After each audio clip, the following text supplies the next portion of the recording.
do you need one of us to kind of run it, or? We'll just see. All right, Okay. welcome everybody. The meeting is called to order at 3:02. And let me just look at what I need to do here. Okay. So welcome. We have a new microphone, and I did ask the Zoom people to let me know if the hubbub makes it too hard to hear us. Sometimes we're just joking and having fun. I will try to make sure when we're actually talking about something that we're all quiet, but there's moments where everybody just kind of enjoys being in the room. So that's happening. Don't have to worry about what they're saying at that moment. Okay. So in a moment, I'm going to ask to approve the agenda, but I do have one addition to the agenda for item, sorry, I have to write the number down, 8, the Follett one, 8.1. So I attached the contract from Follett and invited our own local lawyer, Dan Spitz. Wow. So he is added as a guest to this agenda item. And Ben, I want to share your comment. It's always so fun when you get free legal advice. Wow, yeah. So it's true. So we are blessed to have that. And thank you very much, Dan, if you have questions for that item. So can I have somebody move to approve the agenda with that addition? So moved. Second. Kathy and. Oh, and I need to be writing this down. Thank you. That would be excellent. All right. I'll record that. Okay, great. So I'm going to just move that by acclamation. Thank you. Okay. We don't have any items taken out of order, but I'm going to try to respect time. We want to get to the Follett by 3:35 because Dan has a meeting to get to. So that's our goal. So if that happens, I'll have to rearrange things. Okay. For public comment, thank you to Ruth and Andrea who emailed me. So Ruth is going to have a public comment at the start of the meeting. Is there any other public comment? I see some other people on Zoom. Is anybody here for public comment? Okay, beautiful. All right, so we have that one public comment now, and then Andrea's going to make hers with the item, which is the 7.1, the discussion for respondents versus proctorial. All right, so welcome. And we'll hear Ruth's public comment now. Yeah, she's here. All right, Ruth, are you ready? Yes, I'm here. Great. And let's see how our volume is. So can you just speak for a minute but not start your comment because you sound a little quieter than Timmy did. Can you hear me? A, B, C, D, E, F, G. Test, test. It sounds a little Here, quiet. Kim, So- can you do it here? Oh, Here. there, see, Tara. See if she can get a little. Test, test, test, test, You know test, what? test. It's running through the speakers instead of here. Oof, dang. So, okay, we can hear, so I think we should go ahead. So Ruth, just like you teach your voice, and then we might try to get text, but I don't wanna, we'll learn that for next time. It's going through the wrong place. I put the wrong speaker. Dang, Okay, okay. so you can hear me. All right. So I will go ahead and get started now. So I have 5 main points. One is academic integrity. It is an issue, especially with online classes. And we're teaching a lot of online classes, as we know. Grades need to mean something. And in terms of the effect of these services on the budget, we should not be trying to balance the budget at the expense of academic integrity. 2, privacy concerns. I'm here to clear up some misinformation, and I encourage you to read the terms of service and privacy policies for both of these services. If we're going to hang our hat on privacy issues, you'll see that I think Proctorio is the way to go. The issue of what they're installing, Proctorio is limited to the browser, while Respondus, it hasn't been clear. They're actually installing a software application on their computer. Respondus on their webpage, it says that it requires extensive access. They need to give full permissions. And in fact, they even list that they'll need to deactivate antivirus software while in use and deactivate their firewalls, which is not the case with Proctorio. Data access, zero knowledge encryption with Proctorio, which means that they cannot decrypt those videos. They can't get that information. Only those of us, like say myself, if I launch Proctorio, can access those videos. Proctorio doesn't even have the decryption key. Respondus, on the other hand, they do collect the PII, personal identifying information. They can even use it per their terms for legitimate business interests, such as product service enhancements and trend monitoring. In terms of facial recognition, Proctorio does not have biometrics, which is what facial recognition is a version of. They do detect that there's a person in front of them, but they can't detect who it is. That's what the ID verification does. And they are basically just detecting which way they're looking, and that's how we get the flags. Respondus, on the other hand, again, read their terms of service and their privacy policies. They create a facial template that can be stored on their servers for up to 2 days. 3, faculty use and tech support. Faculty use, it's been said that the cost of product of Proctorio is out of proportion to how many students and faculty use Proctorio. Well, first of all, they don't know how many. They've said it themselves, the people who are arguing to get rid of it. Our department alone in poli-sci and economics, we have over 2,000 students during the regular academic year who take multiple exams per course. So that's a lower bound on the number of uses, still likely to be way more than the number of Respondus users, which I haven't heard a number about that. We happen to be very vocal faculty, and not everyone is aware of the potential loss because not everyone, unfortunately, reads the agendas. Tech issues, also under this item. FRC, I believe, has reported 11 or so calls to them last year out of thousands of assessments in our department alone. A few issues still remain with the Proctorio installation after the upgrades that they've done, but again, 11 out of thousands. Last exam, I had one student email me, and then they emailed right away after their exam saying, never mind, Proctorio solved it for me because they have direct live support. 4, if we're going to adopt the Respondus monitor, which I am not in favor of, but if we have to and it's forced upon us, we must use screen monitoring. That is non-negotiable. Finish your last thoughts. You're out of time. So that's 4. 5, this is well within faculty purview. This is a pedagogical decision. Affected discipline faculty are here voicing our concerns. This should carry a significant weight. Thank you, Ruth. Thank you. Mm-hmm. All right. Okay, our next item is approval of the minutes. So I will just move us through. Do I have a motion to approve the minutes? So moved. Okay, so Tara moved and seconded by? Second. This is on the minutes? Yes, thank you. And were there any emendations or corrections for folks who got to look? All right, great. So we're gonna, instead of voting, everybody's yes, but if you would like to abstain, raise your hand for the minutes. I see no abstentions in the room or online. And do I see any no's on the minutes? Great, passed unanimously. Thank you. Okay, so my report is short. Oh, I haven't shared the screen yet. Sorry, guys. Just remembered that. Although I like seeing the face, that's the trade-off. Okay. You could do both. I can do both, really? Oh, right. Okay.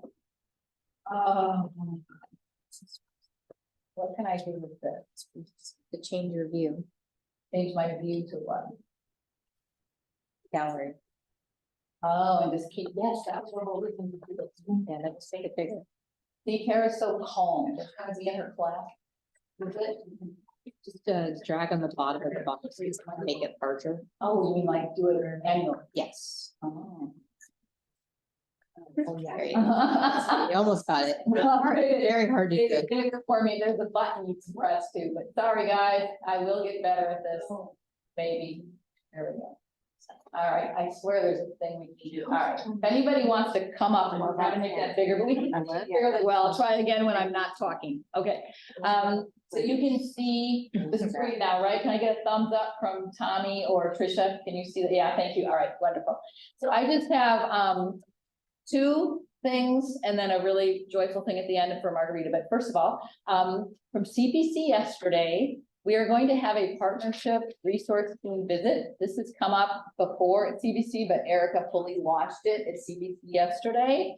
I attached the letter that she shared at CPC. But I'm giving you a brief heads up now. It's just beginning. I will share more details at our November 29th meeting. The first visit will be in late February, earlier March. It was originally scheduled for October 5th. And ECU said, no, we should not do that early, which is a great decision. There'll be a tri-chair model, faculty, academic senate, CSEA, ALA. Each group gets to appoint 2 additional representatives. We did say we might want to review that once we begin planning to make sure we cover all constituency groups. So we'll come back with that. I'm gonna be the faculty tri-chair and consult with Sarah in the FA about our 2 faculty reps. And then, we don't know who the CSA or ALA manager, tri-chairs will be. And then in the original letter, Dr. Muriel singled out exploratory discussions regarding restructuring its governance and integrated planning processes. We get to reshape the focus, but that is the general focus that we all agree we need to think about. We've been really concerned about shared governance for a while. We have all the A4A work that stopped, but it's there. We get to share a lot of documents and resources with them and kind of write a proposal of what we're looking for. So that's all for now. It's going to be back on the 29th with more detail as I get it. Do you have any questions at this point about it? Any information? Questions?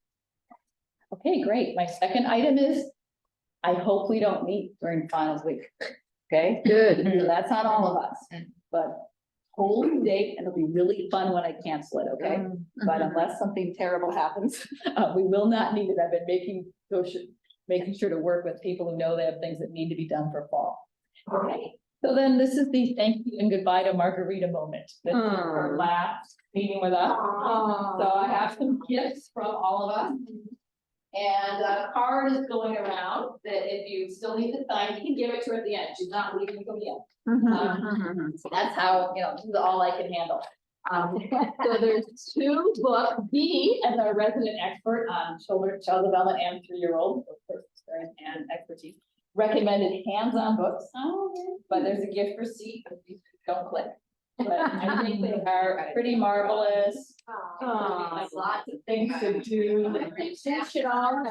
I know, they're really fun. So if anybody's had the joy of seeing children in their life doing stuff with the books, it's hilarious. So My son loves Halloween, So meant to be. So I kept them open so you could see them to make sure you like them, but then I got the paper. Okay. Yeah. Tara, I think, has an item. Does anybody still need to sign this? Go around. Okay. So Tara knew Halloween, so she added these to your collection. What are those? Anybody need to sign this? Yeah. stuff? You can make it. Okay, so the final part is there is. It's like, oh, cash is perfect, get a gift card. Elizabeth got a Benjamin through Venmo. Is it a flight risk? Are you a flight risk if you get canned?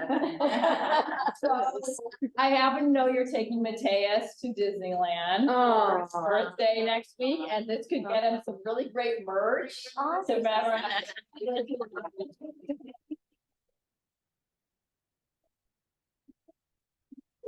All right. Yeah. Thank you. We're gonna miss you. Jokes that I'm not gonna miss you, but I am gonna. Keeps reminding me, like, I'm not going that far. You're not. Also, you saw, thank you for brightening up the world with your kindness. I made this joke before, but now that I'm almost 60, reading cards speak my truth. You're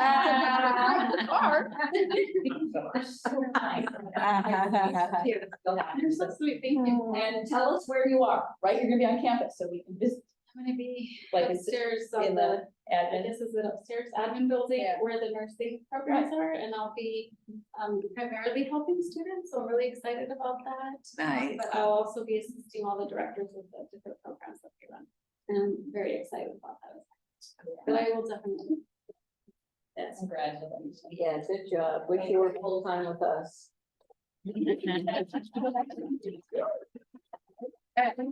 All right, so Maria, tell me when I'll be trying to move this in the right way. Okay, and so, Kim, I know that some of my items, and some of yours kind of overlap.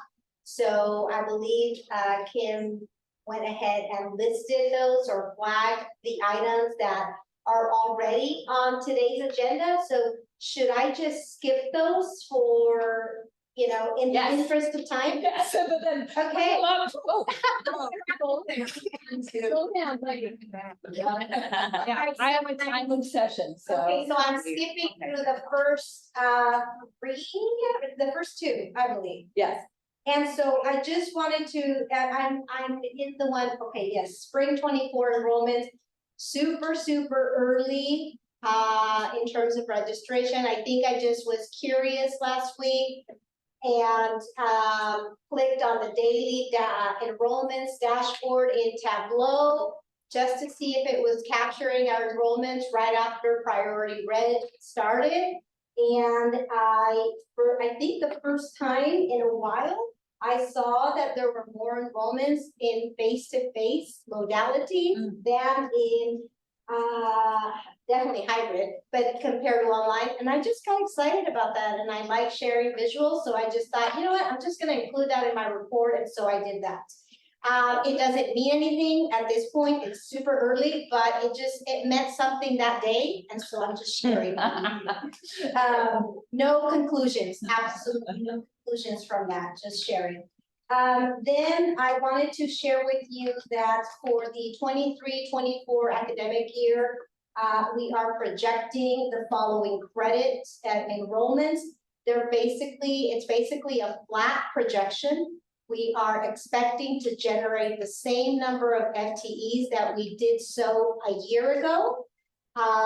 Even though, and some of you might say, well, why would we project the same amount of FTEs, even though we know that in the fall semester, we are at 4% less enrollment? And the answer is that in the summer of 23, we decided to capture claim most of our FTEs as part of the 23-24 academic year than 22-23 to help with our hold harmless, situation. And so that's what's sort of going to make up for the decline in enrollment for fall 2023.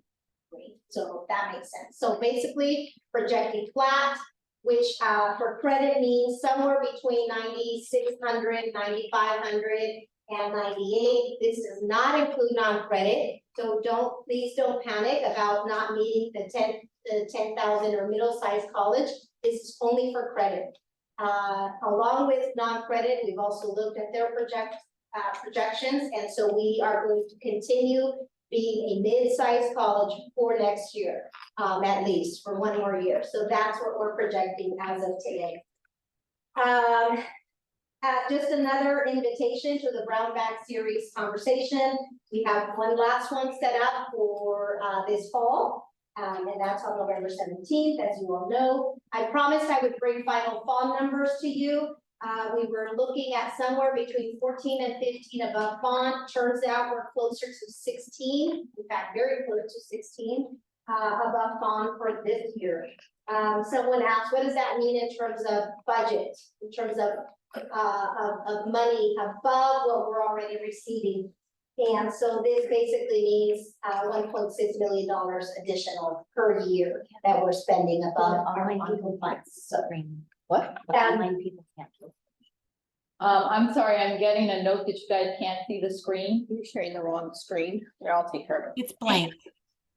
Okay, we're gonna have, did this? You're just sharing the wrong screen. Okay, so Tara's gonna fix that. Thank you. Thanks, guys. all right, so I'll just start over. No, just kidding.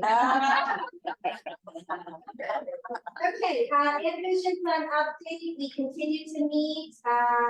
This morning we met meeting number 5 where we discussed regional trends and the data from within the region that we would like to help inform our Envision plan.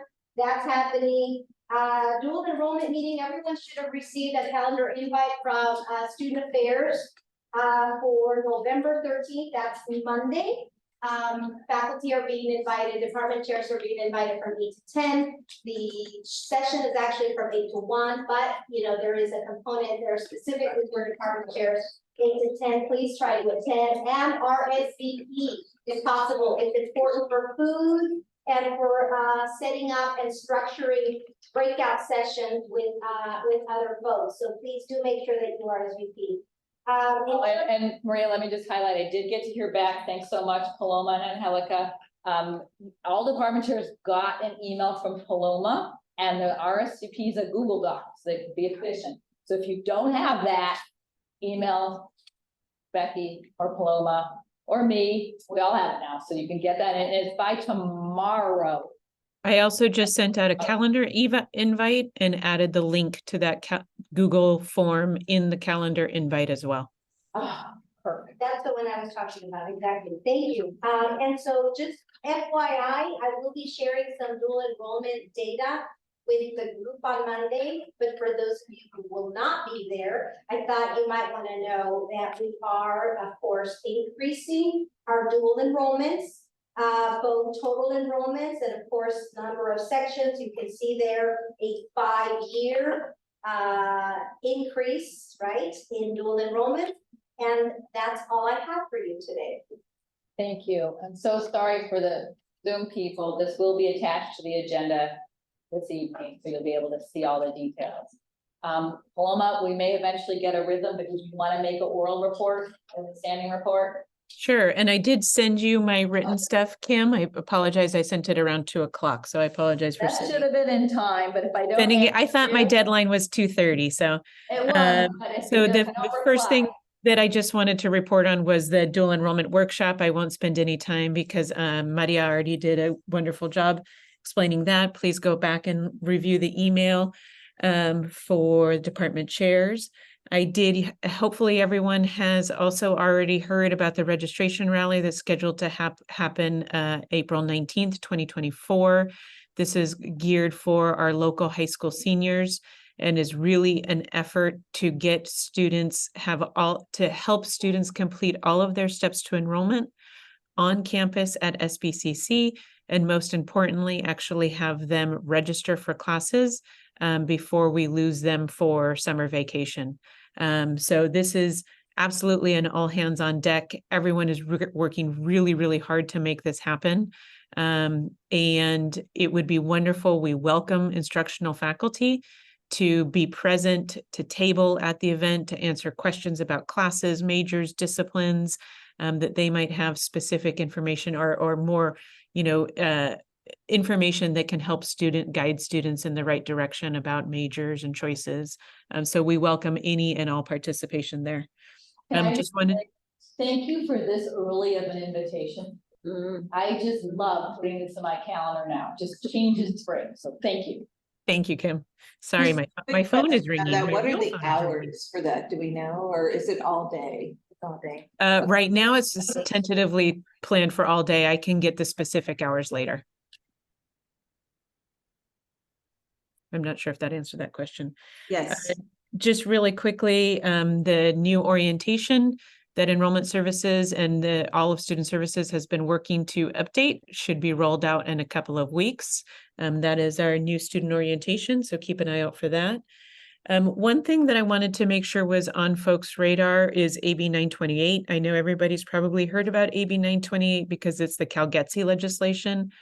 I just wanted to make sure that folks were aware that another part of AB 928 requires colleges to automatically put students on ADTs if students declare a transfer major, which we offer an ADT for.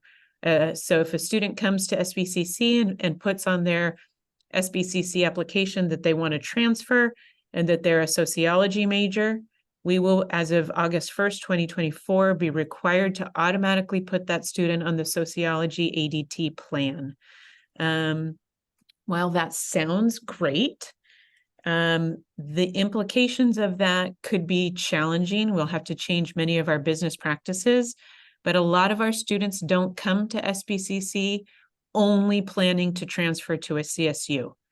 Most of our students who come to SBCC wanting to transfer either have UC as their primary transfer institution, or it's one of their options. And for those students, getting on an ADT pathway may not be the correct pathway. So we will need to think about how this impacts our students, specifically at SBCC, because unlike other community colleges, we have a population that is very much UC bound, and the ADTs are very CSU focused. So I know Laura Castro has probably been talking about this quite a bit. I just wanted to bring this to everyone's attention as well. And then the last thing that I'm just going to report on, FAFSA application is going through some really major overhauls.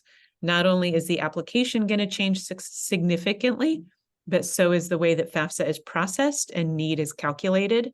And in the long run, these are very good changes for students, and we're excited and optimistic. This will mean changing a lot of the way that financial aid works. But unfortunately, it has caused delays in the actual release of the FAFSA application for the 24-25 school year. Usually the FAFSA application is released on October 1st for the subsequent school year. It has not yet been released, and right now the Department of Education is saying we plan to release it in December. They don't even have a date listed. So that means that universities are moving their priority deadline for FAFSA from March to April right now, and it will mean there will be a crunch once the FAFSA is actually released to help students complete it. So that is something that we are closely keeping an eye on and will definitely impact our students here at SBCC. And that's it. And I apologize, Kim, I actually have to step out. We have a emergency with a student going on, and I just need to make a phone call. So I am going to step out now and hopefully be back soon. Thank you, Paloma. Thank you. All right, so our liaison reports.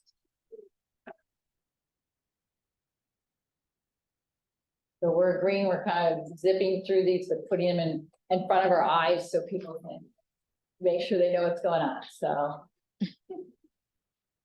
Wanted to read them or, okay.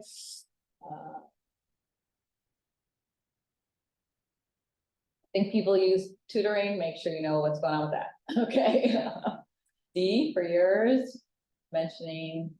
Well, I got my information. There you go. I was at a conference, so Perfect. they had a work group, meeting on Friday.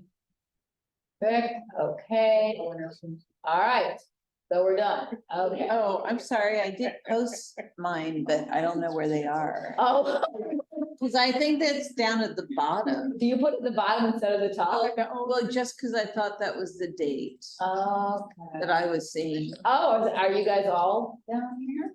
On here, okay, Yeah, so I didn't see cause it yours. seemed like it was saying, Doesn't matter, here we go, I'll move it to the right place, okay. so I can go quick. So in facilities, there's an emergency generator problem in the science building. There's not currently the funds to replace it, but that is a priority. We're also hoping to improve the Cliff Drive area. And they're still looking for funds for that as well. PNR continues to be working on Antioch. A space utilization report in draft form. Danielle already identified some errors in it. Has been generated in order to facilitate future rentals should Antioch expand. A visitor from Antioch is going to be at PNR. Just to answer any questions, but some issues have been addressed already in that space. In ITC, Beth Taylor-Schott did quite an extensive report on a bunch of different innovations that are happening, including like the idea of like a sort of a tech hub that I guess Dean Nevins has dubbed the Genius Bar-like space, as well as the DE dashboard. And then there was an interesting report there about all the divisions talking about both the challenges and opportunities that AI could present for the different divisions. And Lori Vasquez has been amazingly effective in compiling a lot of AI resources, which I can certainly include somewhere on a future Senate agenda should people be interested. Wonderful, thank you, all right. So. Thank you, everybody. We are now, I'm gonna wait on the information items because I'm thinking about being time sensitive. I will try to return to those super quickly after we have our discussion. Because Josh is here as a guest, he's had to be here a lot before. And then Jan, I want to make sure we're here for like 10 minutes before, in case people have questions, and great. So I'm going to item 7.01, and we have a additional public comment from Andrea for this, for 3, and Tara's on the 3 minutes, okay. I saw her, I got it, thank you. Okay, can you hear me? Yes. Okay, has my time started? Not until you start going. Okay. Okay, so to add on to what Ruth has been saying, we all know that academic integrity violations are a concern in our many online classes. And with ChatGPT, we can say that cheating has become more sophisticated. I urge the college not to skimp on academic integrity related matters and focus on creating a level playing field, learning and testing environment so that we can focus on teaching and students who do their work honestly. So to that point, 2 points why Respondus is not superior to Proctorio, and those 2 points are tech services and privacy concerns. Regarding tech services, clearly Respondus's lockdown browser is insufficient. Students can easily have another device connected to the same keyboard. And if we're forced to use Respondus, then we absolutely need to get Respondus Monitor with screen recording. And that is because it's critical for instructors to see what students can see during the exam in order to identify instances of academic integrity violations. And Proctorio provides this already. Then in terms of tech support, there's no tech support for Respondus lockdown browser, and students are advised to contact the instructor or refer to the college's tech support. And Respondus Monitor support only provides tech support for camera and mic-related issues. Meanwhile, Proctorio has very responsive 24/7 live support. And the most common tech issue has been that students lose internet connections during their exam because their power goes out or whatever that may be. And the question then is, what are instructors expected to do if that happens? I would say that sounds like we would have to be standby tech support, and that's a problem. And I also want to note that Proctorio has not been without tech issues, that's clear, but they really have been far and few between compared to how many students are taking exams. And to assume that Respondus would not bring any tech issues and challenges is not realistic. Then second point, privacy concerns, as already mentioned by Ruth. When you compare Respondus to Proctorio, Respondus is a software and there are serious privacy concerns versus Proctorio functioning as an extension to a browser. And this potentially, the software poses much greater security risks. So point number 3, what actions to take or not to take, I think that the long-term goal should be the creation of an in-person testing center, and Ventura College has entire departments doing that already. And considering costs, I think, again, we need to go with Respondus with screen recording if we go with Respondus, and say that this is an estimate. If Respondus increases the cost for that to, say, 30K versus Proctorio 40K, then I think it's unreasonable that we discuss the difference, considering that's pretty small, and considering that Respondus's limited tech support creates a burden on faculty, and that there are privacy concerns with Respondus. So Proctorio is working, and I urge that we take more time and information before we decide. And I encourage everyone to read Respondus's privacy services.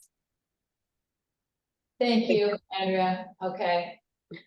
All right, so we are back to this topic. And I'm just remembering that Josh sent me this beautiful summary that I forgot to link. I made a little note on my desk somewhere. So Josh, I'll find that. Here you are. So he'll start talking while I do that. I will get this down in the future. I will put that up in a moment, okay? People just want to take a breath while I do it. Good afternoon, everyone. It's good to see everybody. Just trying to close the loop on some business from the previous semester when we had addressed this issue about Respondus versus Proctorio. I am just going to go ahead and preface this by saying on behalf of the FRC is not in the business of trying to take away any technological tools from the campus if there is widespread use of it, but they do want to advocate for tools that work for most faculty. So it's not just about having all the choices possible, about having good choices to work with. The other, I'm going to also preface this by saying I do not use proctoring software myself, so I'm somewhat impartial when it comes to being able to work with these two. And I'm also trying to see what some of the technological limitations are versus Respondus versus Proctorio, because there is that issue about the extension that could be added in with regard to Respondus Monitor. There are a couple of details that I did add to the previous presentation as well on this document that summarizes issues about ease of use, technological limitations, student privacy issues, which directly tie into issues about cost, and also, at least as of spring 2023, what input that there was from the faculty. So just to summarize this in brief, because we wanted to get into this in for discussion. In terms of ease of use, In terms of how friendly Respondus versus Proctorio is as far as the devices are concerned, Proctorio can only be used with Chrome. It can also be used with Microsoft Edge now. The problem is, if any of you have ever used Chrome, you know for a fact that Chrome has to be updated on a regular basis. So if there was ever that button that you were looking for on the interface and it's gone somewhere else, then you know what the problem it is when it comes to keeping the browsers updated. The fact that also this is something that has to work on with Chrome also means that it may work for Macs and PCs, but not necessarily for iPads. Whereas Respondus works with any browser, and so students do not have to choose which device to be able to use. In terms of the technological limitations, Proctorio does do lots of recordings in parallel. It happens to record what's on your screen. It also happens to record your face, and it also records your surrounding environment as well. For some of us who have concerns about surveilling students in their own homes, privacy is a concern. As opposed to Respondus by itself, because of the fact that it uses the lockdown browser, so that it can prevent students from using other applications. It does not require the same level of bandwidth because it is not doing all of these recordings all at once. That said, if you were going to use the extension added onto it, as I understand it, it is a plugin, Respondus Monitor, that is capable of being able to do some recordings. However, the recordings themselves, the recordings are of a template of the face. That doesn't mean a high resolution image. That is low spatial frequencies that are being collected. In simpler parlance, that just means it is the core silhouette of the face itself, so that student identity cannot be directly linked to what is recorded. The silhouette is there as a low resolution image in order to be able to make sure that the person who started the exam is the person who ended the exam, or to be able to make sure that there aren't multiple people that are taking the exam all at once right beside that person. As for how those recordings are recorded, I believe Ruth mentioned, yes, that those recordings could be kept for as long as 2 days after an exam has been completed, but that is not something that is monitored by Respondus directly. It is something that is monitored locally here by the users. And so when it comes to student privacy issues, those are things that will be kept within the campus itself, as I understand it. I stand to be corrected on that one if I have misrepresented that one, however. But when it comes to those templates themselves, otherwise, they are only going to be monitored by Respondus itself. If there are technological problems, if they need to do some debugging, that's what they are intended for. With regard to student privacy concerns, however, because of some of the concerns that student private information on their browsers, particularly Chrome, are vulnerable, as it turns out, the System-Wide Technology Access Collaborative has decided to discontinue providing Proctorio among the software that they tried to connect community colleges to. And so that also factors into the cost moving forward because of the student privacy concerns and because DAC has also decided not to endorse Proctorio. That means that the cost for Proctorio is not going to come down. There is the possibility that maybe you could negotiate what features that you want to pull from Proctorio. So that is a consideration moving forward. But otherwise, the price is not going to come down. It is really Proctorio at a cost of $25,000. Again, that's not considering whether or not you want the Respondus Monitor edition to it. But for the base cost itself, it is to have a savings, and it's also something of a consideration if there are other tools and extensions for Canvas that the campus would like to pursue as well.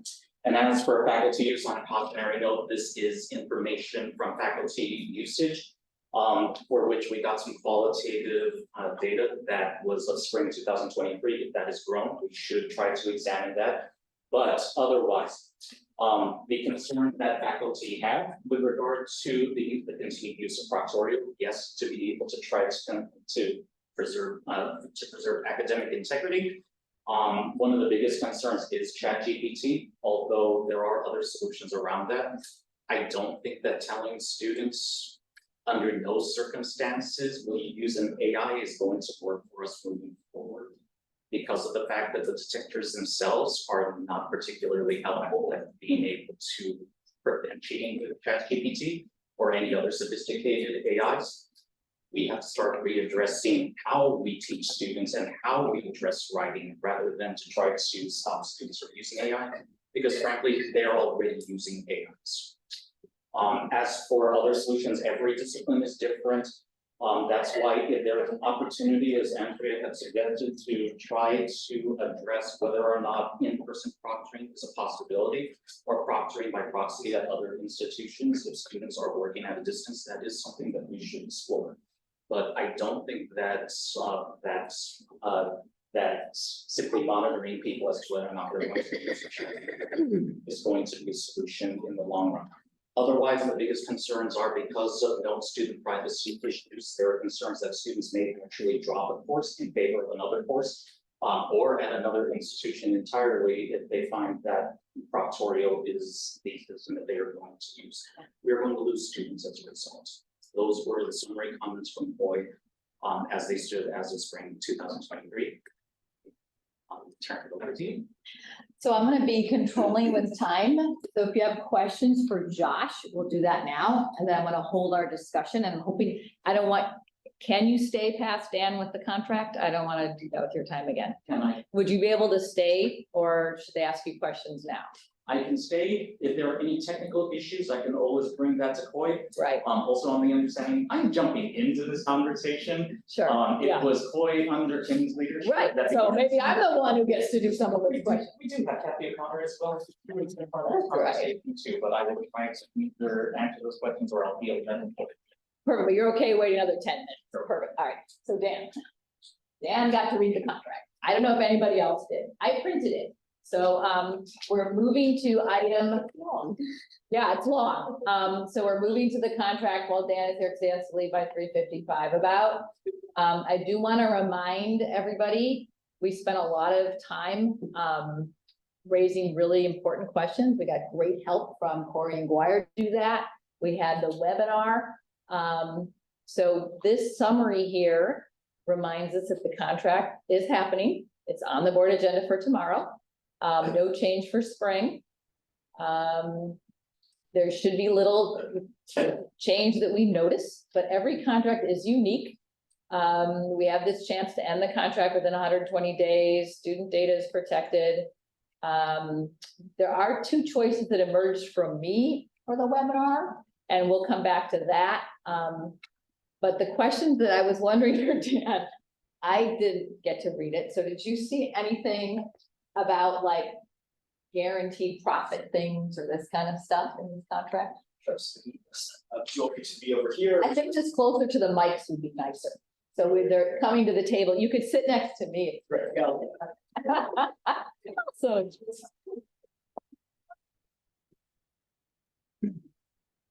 Welcome. Thank you. We met in our business law professor. Appreciate it. Just for those of you who don't know me, Daniel Spitz, business law professor. Thank you, Kim, for having me. A big thank you as well to Tara Carter for first one to take care of my retainer for today's meeting. So thank you. It's a lot. So I've read through the followed operational agreement in this case, and let me address some of the concerns that were brought up by Senate comments to begin with. Firstly, regarding the privacy of student data, Section 21 of the contract indicates, well, we have some confidential information. In regards to that, FERPA itself, the law prohibits certain data from being disclosed, although one of my primary concerns is that the contract is silent on a number of major issues, including third-party disclosures of what Follett can or cannot do with that student information. So the fact that the contract itself doesn't necessarily address that one way or the other is a bit of a yellow flag in this case. Secondly, there's a concern about faculty choosing their own materials. Once again, the contract is silent on that, although it's fairly implicit in these types of agreements that Follett doesn't have any sort of authority or discretion or approval rights regarding faculty's choice of materials. That would be no different than it is now under our current regime. In addition, Kim had noted that there was ideally something in writing saying that students wouldn't be charged more than 20% of cost for printed OER materials. That is very much not the case of what it says in this agreement. Section 12.3 specifically indicates that on new textbooks, we have a cap that's been placed that I believe has been negotiated That indicates that there's a 25% gross margin on net price books, as well as a 30% gross margin on course packs. So neither of those adhere to the 20% directive that I think was the ideal Senate goal in That this was case. for OER print materials. OER print materials. Yeah, so that's the, because that was, I believe our bookstore had similar margins like that for new textbooks and for course packs. Got it. So it's just, but they, ebooks and other digital, no, youth books, rental, so they have, solid access program. Oh, okay, so would this be the one I'm wondering about then? Upon approval of the school to adopt Follett Access Program, that's the thing for OER stuff. Right. People, the webinar. Follett access fees will be determined by Follett for each semester or summer session and stuff. Okay, Correct. I hate that. What's that, So, right? yeah, another yellow flag Okay, effectively regarding OER materials, and that they have unilateral discretion regarding what price they want to set and what margins they seek under this instance. Aside from that, those were the primary concerns. I noted one other one as well. Obviously, we have the 120-day out clause regarding termination at any point in time during the 5-year term this agreement's been entered into. But section 3.3 presents probably the biggest red flag that I've noticed in this agreement, in that we as a college are responsible for repurchasing any unsold inventory. It's, at any point in time, if we choose to terminate this contract or if it expires on its own, that is a significant financial implication for this college. And we know it will occur at some point in the future, if and when we choose to terminate this deal, either by just expiration of the term or through an early termination itself. Makes us not ever be willing to terminate Yeah. the contract. be able to afford to terminate it. Correct. Right. So that is, again, what I suggest is a major red flag. I don't know if the college has some sort of attorney that negotiated this thing. It's fairly clear that Follett was the one that drafted it in this case.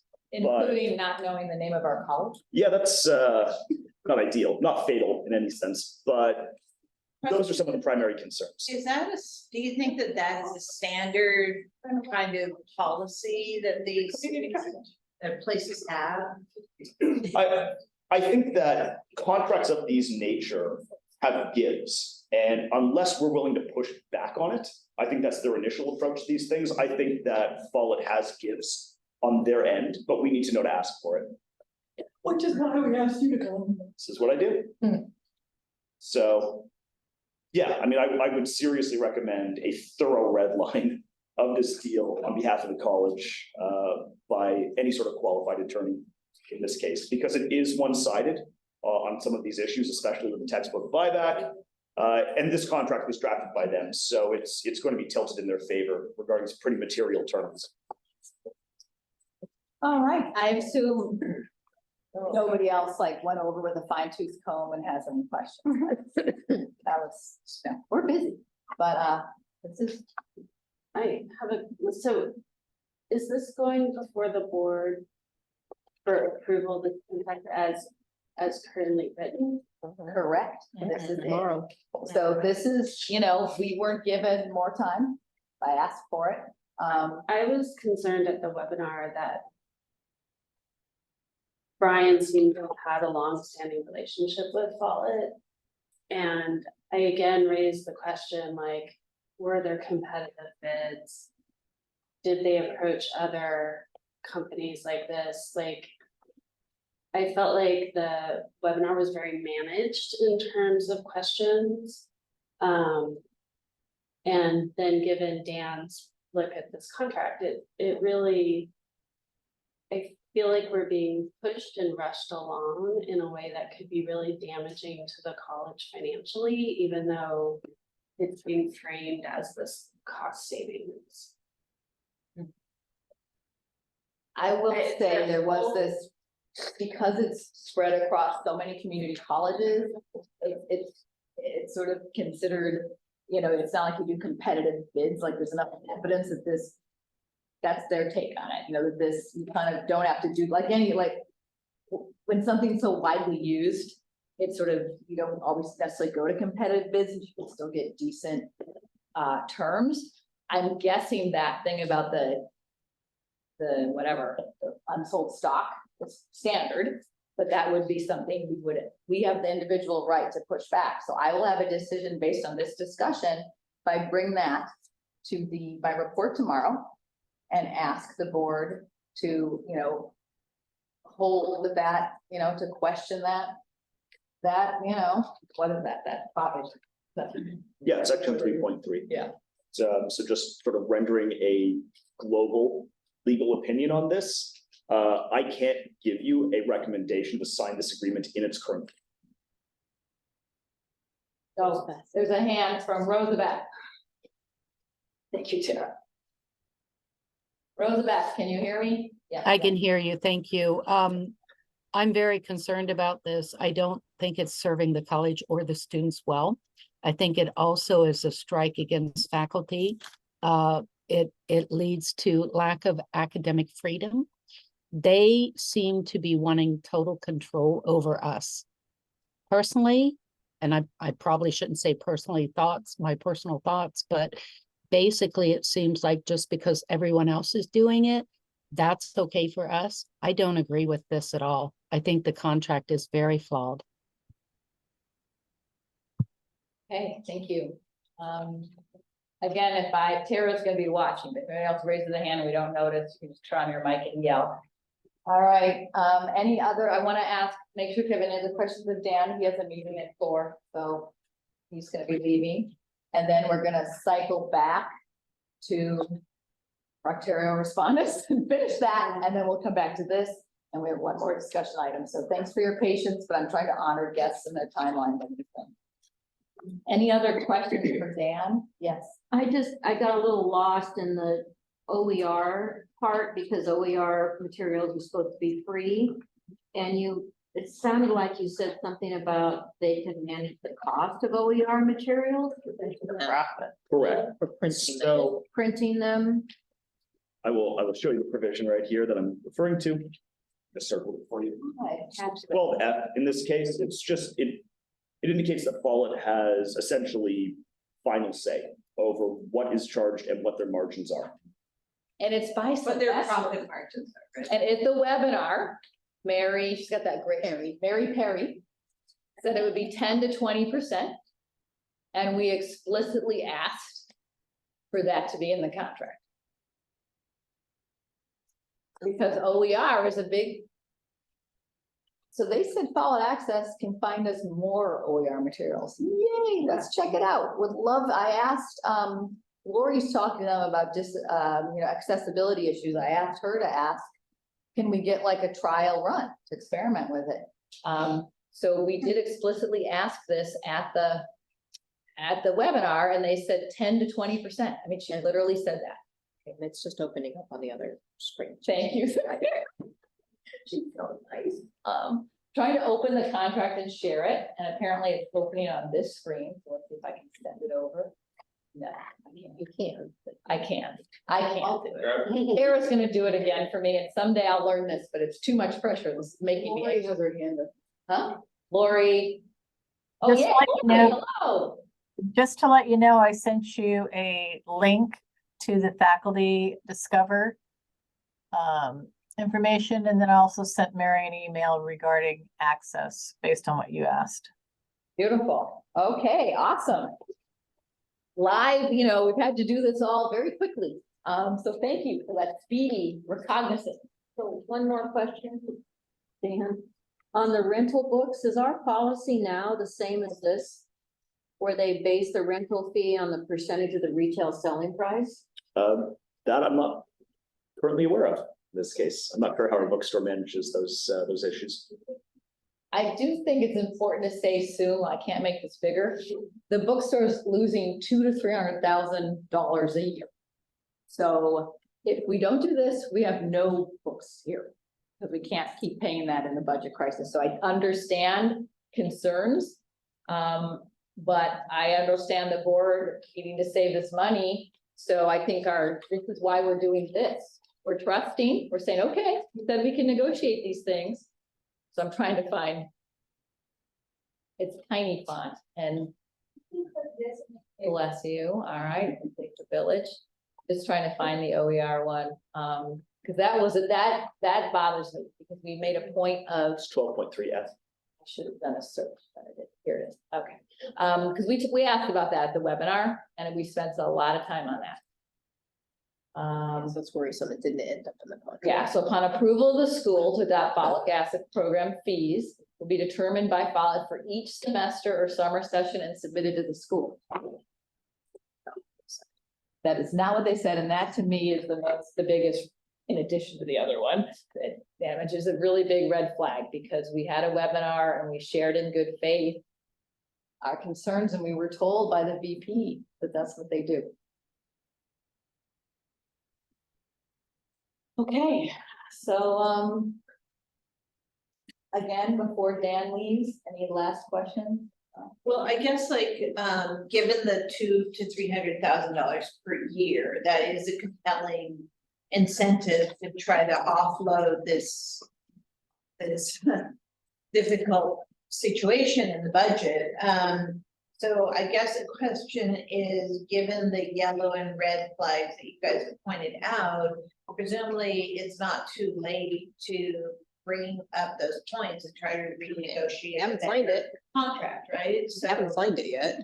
so that seems to me probably the most expedient way to go, to just put pressure to adjust these items. And I guess that's with Brian, right? It'll be with the board tomorrow, my report. Okay, and Before they so, approve it. and so you'll be able to highlight these, Kim? Yeah, it's this weird thing. It's like this is one avenue in before they approve it tomorrow. That's the situation we've been put in. Yeah, so I just would be really explicit about changing the contract. Well, I'm gonna continue the discussion. We'll have a plan. Do you want the lawyer's opinion on that, or you're still moving on to our discussion? Yeah, I think we should, yeah. So, anything else for Dan? Then I know you have your meeting, so let's slow down. Out of curiosity, did we have an attorney on behalf of the college redline this at all? I doubt it. We have an attorney. We have an attorney, but Morley? So we don't know. I doubt that we did. Right, we don't know. Just say we don't know. I just doubt we did. Got it. Thank you for asking. Appreciate your time. I will leave this version of it with you because I actually made some jot notes in bold in the margins, so there's All right. my issues to that. Thank you so much. Enjoy your tenure review meeting now. Thank you. No pressure at all, right? I really appreciate your time. Thanks. Okay, guys, I know it's a little annoying to shift gears back, but we're gonna finish the respondus proctorio for now, okay? And then we'll be back to this discussion. Okay. I successfully do anything with this. Of course you can. Thank you, Tara. Okay. All right, so we are whiplash back. So we had Josh's presentation. And then we are starting, this is listed as discussion and possible action. We have one more meeting for fall. So it's really at the will of the members here, how you want to deal with this item. Okay, Kathy. So we've been going back and forth on this for so long. I've used both. I'm really happy with Respondus. I have so few issues with them. Proctorio is just one problem after the other. And having the Chrome browser be the only browser really inhibits the ability for our students to use a variety of devices, including an iPad. And I don't know why we can't actually find out who is using this software. Because I don't think there are thousands. I think very few faculty actually use a proctoring software. And I think that we need to really find out who's using it, how many students, and maybe we should do a student survey. Or at least the faculty survey of the actual faculty who are using this product. I will share that in my tenure, COI did everything it could. We did. We had talked to people, divisions, and as far as we know, as Josh reported, we know 2 faculty who have a lot of students. So, and certainly there could be others. But if somebody doesn't know by now, I do think that that's on them because it's been on our agenda many times and. So we only Representatives have shared two it. students now using Proctorio, or two faculty using Proctorio. Or at least that's what Identified. the qualitative data was that was collected for this. But the fact that we even have to talk about this as opposed to respondents having a dashboard where you can access user data immediately is a plus for IT. If we ever had any institutional research to do, that's also a plus. Right. At the last presentation, what Rob volunteered was the fact that we had to search for this information and the fact that Proctorio refuses to give user data. And That's that's- a no-no. Yeah, that's, talk about privacy issue. That worries me more than some of the things that were brought up. Okay, Tara. Josh, I don't know if you can answer this or not, and maybe Rob here too. Rob. One concern that was raised by the faculty who do use Proctorio that I don't think we've quite yet sorted out is the tech support issue. Can we find out what their policies are for offering student tech support? Contact the vendor. Rob, do you have any input on that? You talk about Respondus tech support for students? Excuse me, respondents, yeah. It's pretty much identical to Respondus, which is 24/7 in-app support. So I mean that's kind of the same. Yeah. Is it, when you said in-app support, it's not a live person, it's like a chat or a response? It's chat with a live person. Yeah. Oh, it is a live person. Okay. Yeah, and they can elevate that. I mean, I think that's one of those things that is in parity between the two platforms. Is parity same? Yes. Okay, sorry, our sound's not as good as it will be at the next meeting. All right. Any other? So that somewhat contradicts the anecdotal evidence of our two speakers, but Why ask? so is that just that there's a lack of understanding about what Respondus offers or just wondering? I don't know, my students get help. Very few have needed help. I give 4 exams in each class, each semester, so I give a lot of exams and have done since 1994 when I started teaching online. I've always done proctored exams. So my students have they get help. I can't help them. I mean, I don't know enough to help them. But not only does the FRC provide amazing resources that I put in every exam module that they can go to, they have a practice exam they can do every time. And when they needed help with respondents, they've gotten it. So I've been really happy and do not want to go back to Proctorio, which always causes problems. Yeah. Christie. There was a comment about other colleges using other products. Do we know the colleges around us? Do they use Proctorio or Respondus, or do we have that information? In the presentation that I did in spring, I think it's linked to the agenda as well. Proctorio was represented least proportionately among the property software.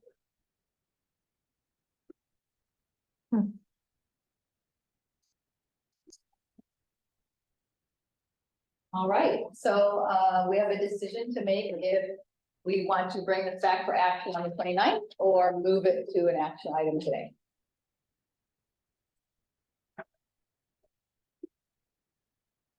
This is where it's fun to be president. I'm here to do your will.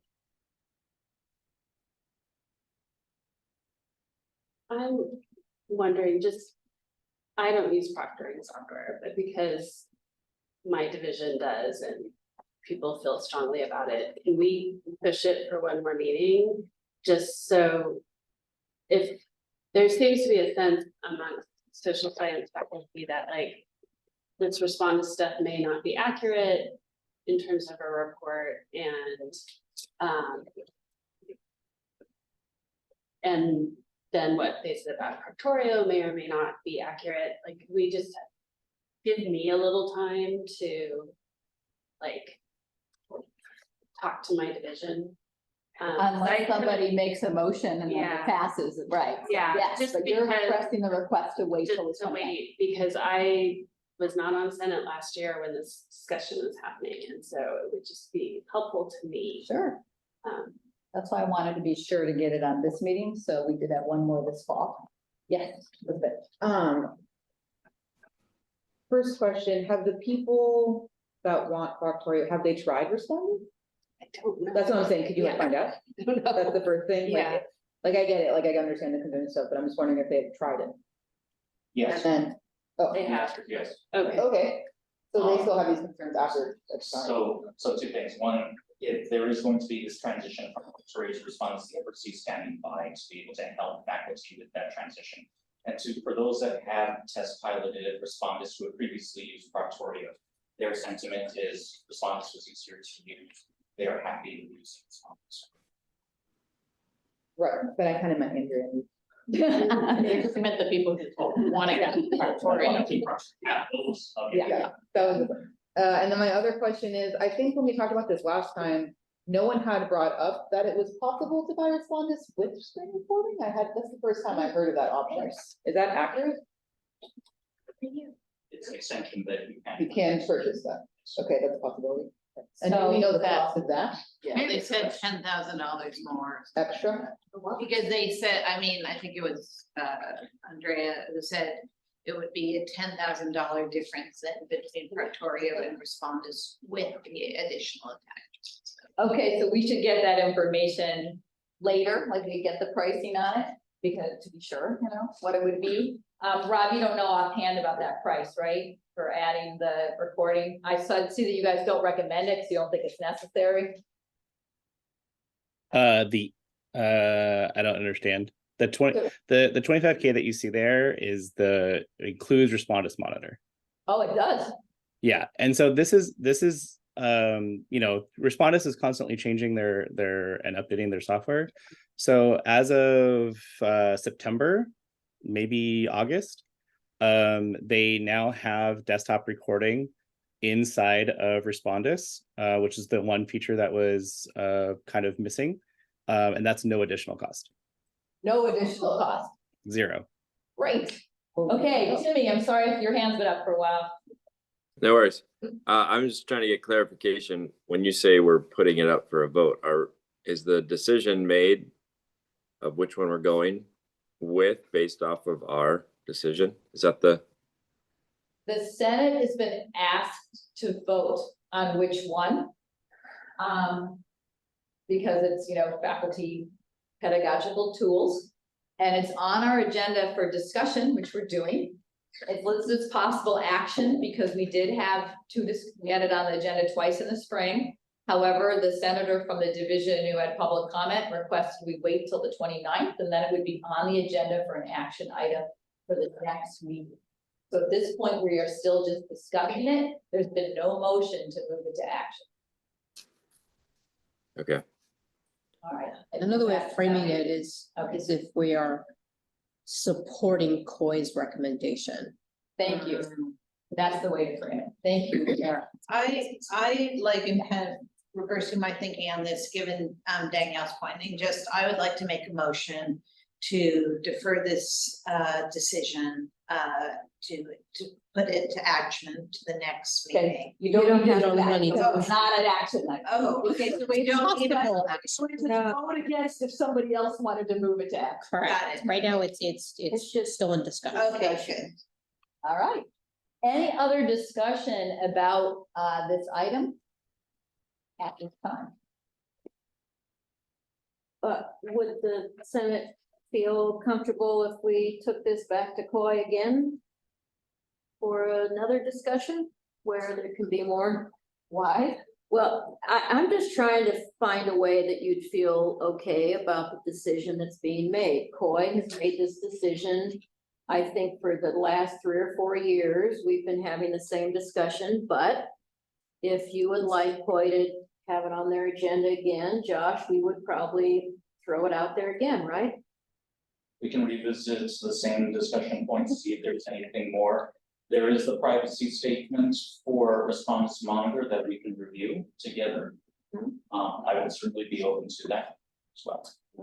I'm just wondering if, given both platforms have been updated, if it's worth someone just looking at it one more time, if response is now different. I think Coy has spent countless hours, so I personally find this inappropriate request, but I'm not. But we could bring back to Coy the updates that you discussed. So that we have full disclosure of everything that's available from both platforms. I mean, I think, you know, I mean, obviously, you know how I feel, but I don't mind doing this again. We seem to do things a lot over again, but if it would make the Senate feel better, Coy would probably do this. We can call a special meeting for Hoy. It's because of the fact that we have 2 holidays that. Yeah. Please let's not do that. Fridays. Okay. Yeah, we got the information that it's been updated, it now records. I don't know. I mean, if someone wants to make a motion to ask Coy to do that, okay. You don't want to make the motion. Well, not if no one else is interested, no. I mean, I don't like that's, you don't want to retread. I don't. And I have to do a special meeting. I don't, but Okay. I just wanted to make sure people felt they had all the information they needed. Okay, this will be on our next Senate meeting, the 29th, for action. And so we're gonna go back to the agenda. How are we doing on time? Okay, we have a little more on Follett, and then we do want to try to get to scheduling. I didn't put a time, but I hope by 4:30, just to watch time. For information, the brown bag listed, minutes for the department chair meeting, if you're interested, a lot of important stuff happens at those meetings, so you can get that access, probably takes great minutes. Just a quick highlight. Okay, this is somewhat alarming. Everybody listen, you hear me say alarming? Alarming, Yeah, this is the year we're asked to revisit these enormous policies on faculty. So if you believe in karma, do I deserve this? No. This was the focus of I did the May review of this in 2014-16, Right. and here I am. It's like Groundhog Day. It's like shoot me now, right? But I have experience. We have the FA involved. I'm just highlighting this that AP committee is going to kind of look at where to farm it out. We're going to put it on our shared agenda for the 17th. And we'll just keep you posted, and there'll be opportunities to join. Thank you so much, John. I'd like to applaud for John. Thank you, John. So just a heads up that given your expertise or talents, you may be asked to join one of these groups to work on these really important policies. I do think BPAT knows we might not finish them all by spring, but it's a goal. Okay. And then the final thing I want to sunshine is that there's been it's not really hilarious, but there was a lot of time spent wordsmithing the strategic plans, goals, strategies, and outcome measures. The board of trustees, I explained the background here. It came to their meeting in May, tons of suggestions, too much to approve.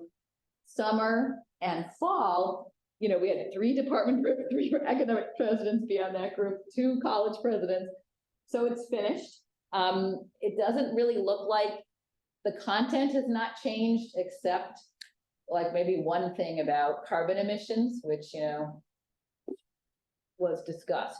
So if you care, there's a track changes version that shows you exactly what was changed.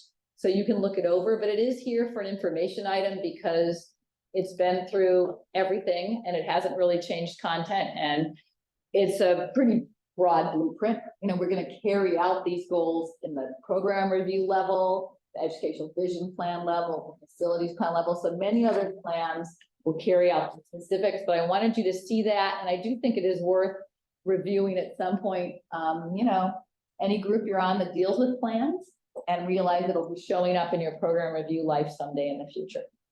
Okay. Lucky us. So we're back to follow. So I was hearing, just to try to summarize, I'm hearing some people are like, yeah, we don't have a choice. We're hemorrhaging money. So our job is to try to support a contract that is as student friendly and protects faculty purview with materials. I'm having others expressing concerns about Follett. So we don't have any action to take. This is me getting you guys' thoughts. I shared what I think, and I think Katie's, we're feeling that as well, as far as we are in this boat. How do we want to row it? Yeah, But, I mean, I'm not objecting to the idea that we bring Follett in and save money. Right. My concerns, I think, are yours, which is what's in the contract. Right. And has anybody, and I think Dan's point, has a college attorney looked at the contract? And, because we could get locked into something that in the end will be more expensive than what's happening. okay, Maria, I'm hoping to have some thoughts. And Chris, we haven't heard from you, and then back to Christie. Yeah, I just kind of wanted to share some thoughts just for consideration. I've heard potentially a concern related to academic freedom. And I really don't think that if we did move forward with Follett, that really, has any negative impact or in terms of academic freedom. You will absolutely continue to choose your textbooks, your materials. The other thing is with regards to the OER pricing. So open educational resources not only refers to free materials, but it also refers to low cost materials. And so that particular language referring to the charging refers to those low cost materials, not to the free ones. Oh, wow. Yeah, and then I'm pretty certain that the district attorney, our district lawyer have reviewed the contract thoroughly. And that, if they had any concerns, those concerns have already been addressed. And then two more points for your consideration before you, write down your recommendations. Kim, is it really could potentially save our students money. And I think that's an important consideration to keep in mind. That it's students, it benefits students, it has in the past, it has at other colleges, so there's no reason to believe that it would not help our students. Basic needs is a real thing. Finances are a real thing, especially for Santa Barbara City College students because of the high cost of living. And then the other thing is that it will save the college money, not just 10,000, but hundreds of thousands of dollars. We don't have money. I want to really hope that you consider this. I want to amplify the point about saving students money because of the access to used textbooks as well. And I've been thinking a lot about students going to Amazon. Okay, who's the major corporation students are gonna go to? They're going to Amazon now, trying to find the cheapest prices, and Follett is gonna be competing with that. And the bookstore can't. So students didn't buy their books from the bookstore. They almost very rarely, because they could get them cheaper on Amazon or could get access to more used books. So I am hopeful that that competition is going to save students money, as Maria said. So for me, I don't understand this reading of F, Maria, and so that to me is going to be something that we're going to need to pull out. And I think the concern regarding section 3.3 is a valid question. That I think we should bring up, but I really don't think that that is something that, because we don't know the answer to that, that should sort of pause us moving forward. And it's probably standard, and you try to sell all the stuff, you're stuck with it or whatever, but Chris had his hand up and then. It's just a quick question. I haven't gone through the budget closely enough to know the answer to this. Maybe you have. You've mentioned a couple of times the loss of 200 to 300,000. Is that all from downstairs in the bookstore, or is it upstairs retail? Downstairs. The upstairs retail is breaking even or making a little money, which they're happy about because now they can actually get a profit probably from our own, and we're keeping that. That is our sales. Right. Starbucks and merch is doing okay. Yeah. My question was more about the impact of students, like where the college is losing $100,000 or $200,000, but if we transfer that to the students, that defeats the purpose. So I was happy to hear you say that. Thank you. And where is the guarantee? I guess if they don't keep the prices competitive with Amazon, the students can just buy them from Amazon. That's right. They don't have to buy from them either. Exactly. But they did commit to offering competitive pricing though, so I would I would challenge even that, but you're right, they still would have a choice to go elsewhere. I want to share something from the webinar. I know a lot of people didn't have time to watch it, and it was tough, like try to frantically type in questions and say, go back, you know, hey, wait, we weren't talking inclusive access, but we did pretty well in getting the questions done. So my favorite moment was after she committed to the 10 to 20% markup, like if we choose OER materials and want to print out copy for our students to sell at the bookstore, that it wouldn't be higher than that. And that's really use our local print thing. And that seems a really fair markup. And then I said, so why are you doing this? Why do you want to promote OER? And she said, because once they're in our system, they'll buy other stuff from us. Yeah. And they're going to see the books are cheaper or the same as Amazon, and it's easy, and they know it. And I'm like, okay, that makes sense. That is how capitalism works in the country. The marketing It's a marketing It's thing. like Amazon, Right, right. So at any rate, One last. I had nightmares about this initially in my unconscious and working on it. So I'm just sharing, that's one of the things that I realized that makes me feel that this can probably save students money because it is a marketplace. Yeah. And they're not buying the books now because we can't sell them competitively with Amazon ever.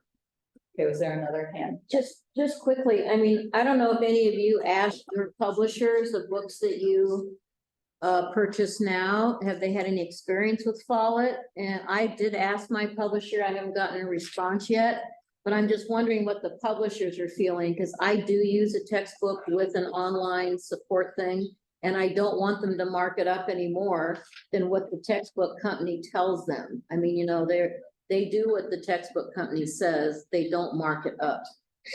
Who else was the webinar? Somebody talked about Somebody asked internet, their own deals. What do you mean? Of course, she said, yeah, you get to keep your deal if it's better than what we can get. They always will take a lower price. Okay. Yeah. Just that stuff in the contract, There is a clause in the contract about maintaining competitive pricing. because the 10% wasn't in the contract. I thought it was 20 to 30. That was for new text and stuff. There's nothing about, so letter F. Maria thinks that's about low cost. It's unclear though, and that's something that we want to make sure is Right. clear, because Mary Perry did guarantee that 20% for print of OER. So I want to make sure that made it into the contract. Yeah, so I'm hearing a request for clarification about buying out the inventory, because it feels like you could never leave a contract, because we couldn't afford it. And that we want something spelled out about actual zero cost OER materials. And also it is sort of concerning, determined each semester and summer and submitted to the school based on what, you know, what is that? So that seems like a really gray area. Yeah, so those are the two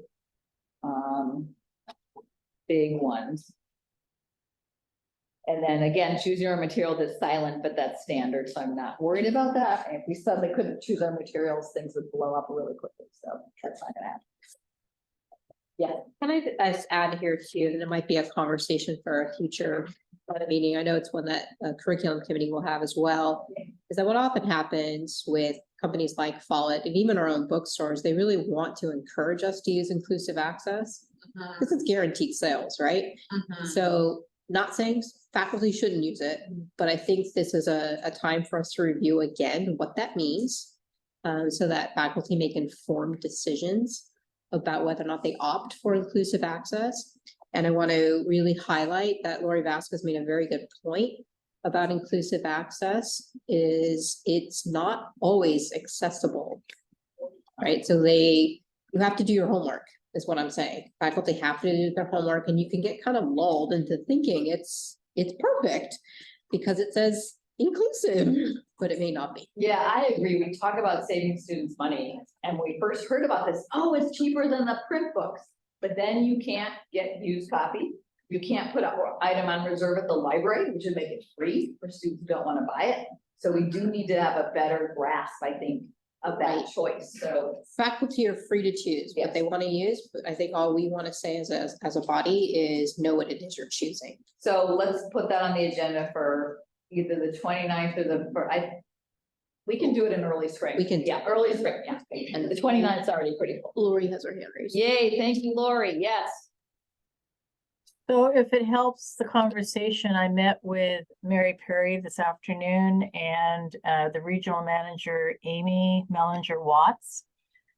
And spent a lot of time talking about accessibility in the system and also their 508 VPAT, which was incomplete, which was sent to me after that presentation. I also met with the CCC accessibility support person to go over their VPAT. And that person happens to be blind and has also worked in a community college doing alternate media and is now working at the state level in support of other access specialists around the state. And it was a good conversation in terms of what we expect as a community college that's under 508 compliance and what our expectations are in terms of trying to provide accessible textbooks to students, giving them the example of going to other colleges that have Follett, that splash page where faculty start ordering their textbooks. There's nothing on that splash page that says anything about timely access to textbooks, the importance of faculty ordering their textbooks early because it does take some time to turn it into an alternate media. Also, what they are providing on their drop-down list as alternate formats are not necessarily aligned with the preference that students have in terms of the type of access that they need. Amy Mellinger Watts happened to mention that she had a sibling who attended CSUN. That's a national conference on accessibility and technology. And the sibling had visual impairments, and she walked through the challenges her sibling had in trying to gain accessible textbooks.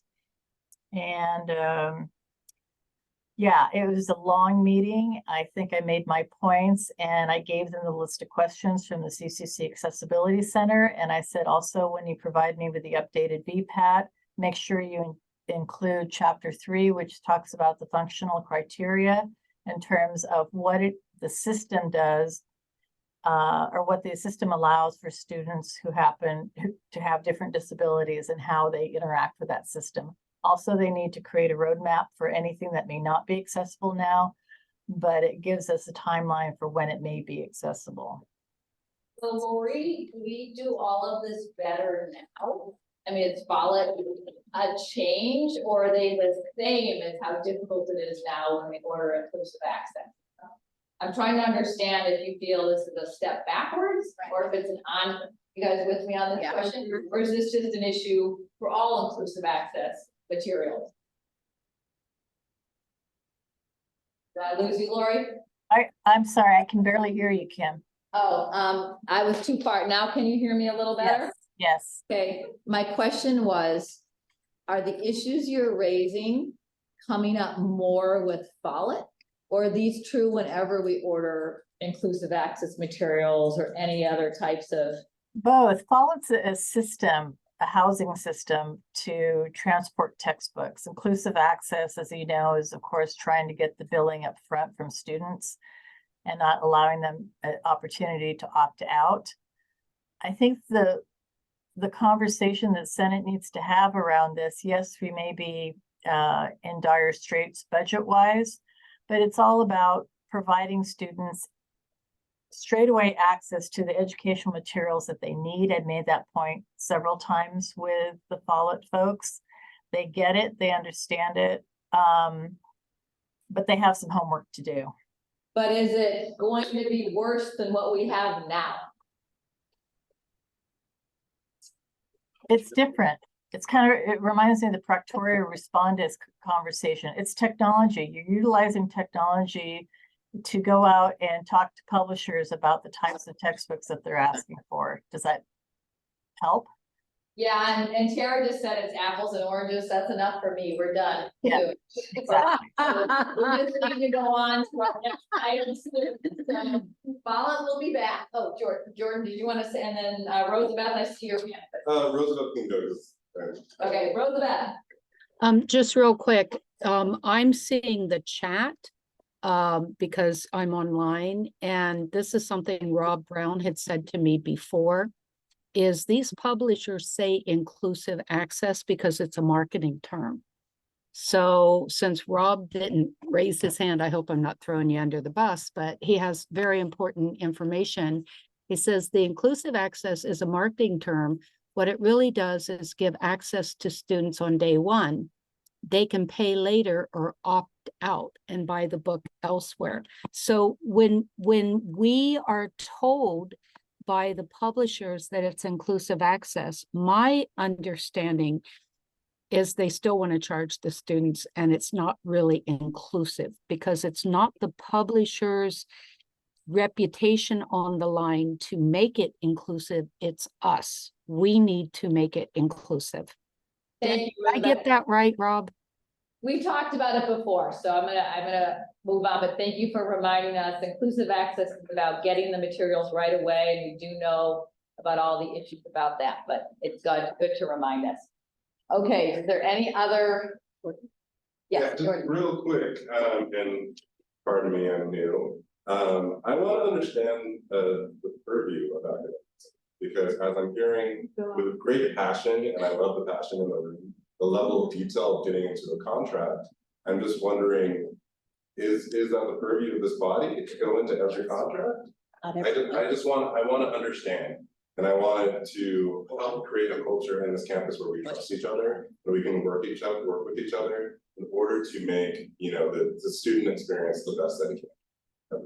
So I know we can probably meet one-on-one. I think that's probably a good idea, Yeah. since you're here as a guest. I would also welcome you back for an agenda item to talk about it Okay, more. I will. But I appreciate that you're here, and since you raised it, I'm gonna do a quick response as the president to say that Senate purview is 10+1, and the +1 for collaboration relates to our expertise and our relations with our students.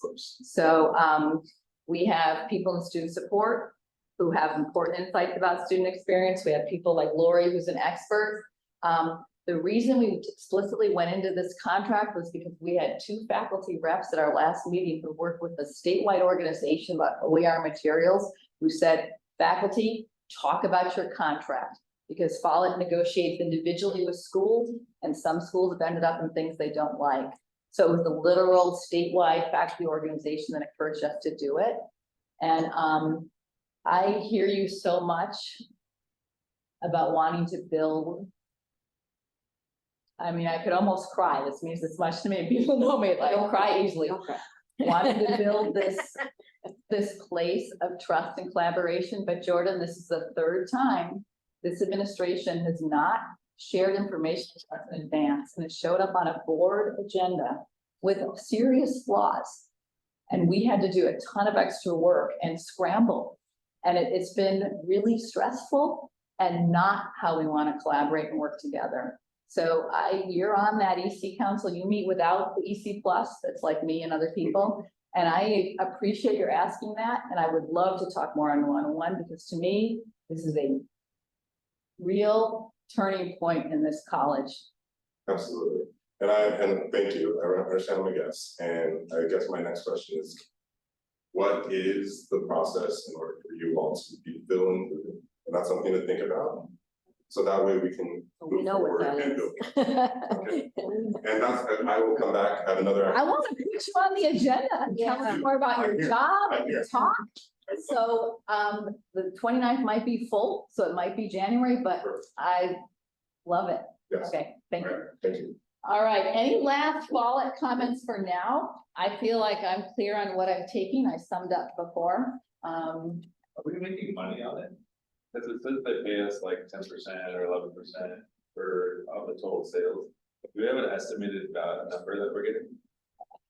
I think that's gonna help our overhead. What a great question. I know they're paying this full-time salaries and benefits of 2 of our employees. So that's obviously a savings, but what is our profit margin on this? That is a great question. Maybe we're just not going in the hole. Not yet. Yeah, okay, don't have information about that. Yeah, not going in the hole, not Yeah. having to shift money back. Yeah, I'm pretty sure. Start, where we just want to like break even. Yeah. Oh, for sure, but it says that we're actually, they're paying us, like. They are. They are paying those They are. salaries. 300,000. So is the initial cost of 25,000 to have them like set up, then how are we not?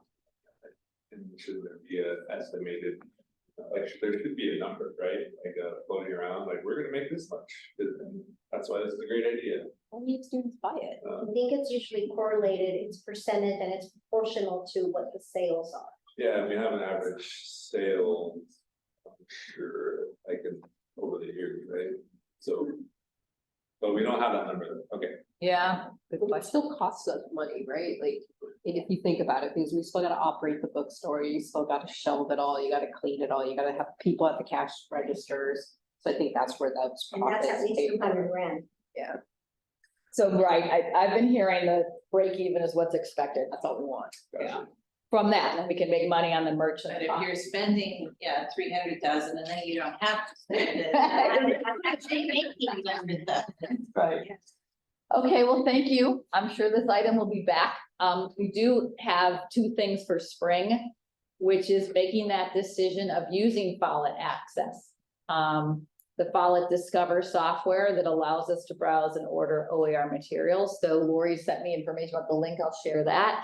And then a local textbook rental program. If you order a really unusual text, and you want rental, Follett might not be able to offer that. So you could, but you'd need to use it for three orders, 3 semesters or 3 years if it's a once-a-year course to make the rental affordable. So that's an individual choice that we could add. So that's something we could add to this back. I don't know if anybody. Most books don't even Right. stay the same in 3 years. Okay, right, I know, exactly. Okay. So, all right, the scheduling conversation will continue. This agenda item has 2 different areas. One is summer, the problems that continue, and the top one is sort of thinking about cancellation as we move into spring. And so we have the brown bag to follow up. Department chairs and deans are working together. But we've had some concerns that I know was raised at the department chair meeting as well about some cancellation choices and practices. So Tara and I shared this with steering, then we've tried to then lay these details out.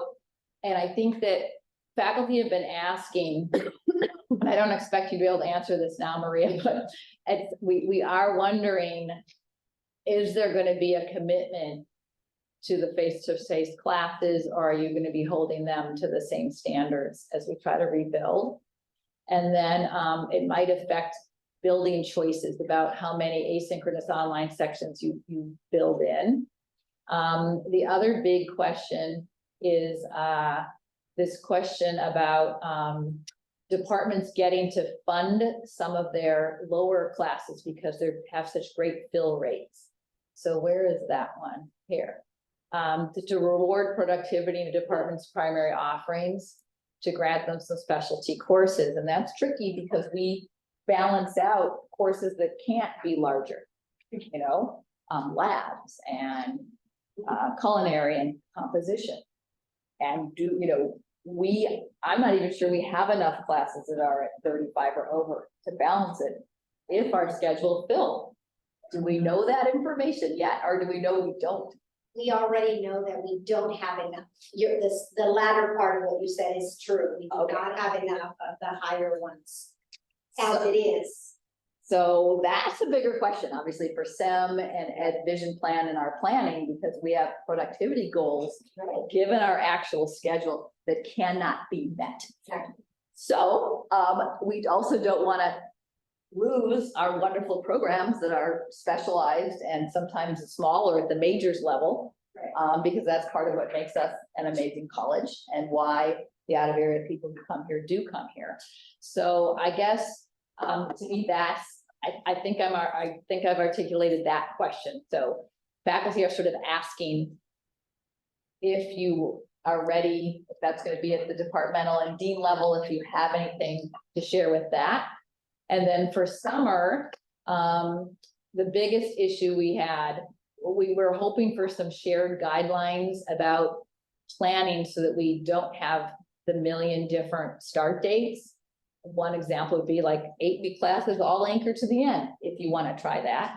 And then we have, we're hoping that admission and records could confirm this. So Maria, we can take this back to Dean's Council, but the few departments that do have the back-to-back prereqs, besides physics, as hundreds, they're their own problem. But for Spanish and accounting, can we get that confirmation for those departments when they build their summer schedule, they can still do that? So to me, those are the two most pressing, but Tara's CAC, she's got the ear to everything, you know, the brown bag is happening. To me, those are the two I'd love you guys' input on, but also something else on your mind. We have this time and we're gonna be able to come back. Scheduling is gonna be the center of our practices, yes. So open that up to any questions, comments, thoughts?